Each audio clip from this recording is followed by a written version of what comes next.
Eh bien aujourd'hui, on termine cette mini-série sur la résilience avec le signe le plus puissant de tous, celui qui résume tout. Le 10e signe, tu es toujours debout. Peu importe les tempêtes, les épreuves, les moments où tu as cru que tu n'y arriverais pas, tu continues malgré tout d'avancer. Et parfois lentement, parfois avec des pauses, parfois en te relevant après être tombé, mais tu es là. Et ça, c'est le signe le plus fort de la résilience.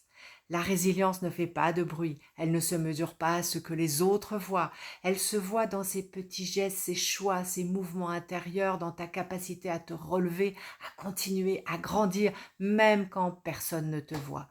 Alors aujourd'hui, regarde-toi et dis-toi, je suis résiliente. J'ai déjà traversé, j'ai déjà avancé et je continue à grandir.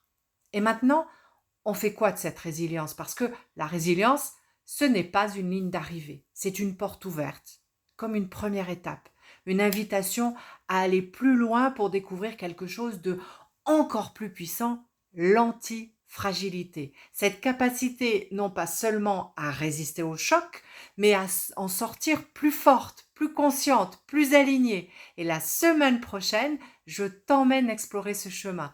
Au-delà de la résilience, il y a cette force qui te permet de transformer chaque épreuve en opportunité de grandir. Il y a la renaissance grâce au concept de l'antifragilité, la possibilité de créer une vie qui te ressemble, qui te fait du bien, qui t'épanouit. C'est tout l'enjeu d'ailleurs de mon accompagnement Renaître après l'abus, t'aider à métamorphoser ton passé en puissance et à écrire une nouvelle histoire.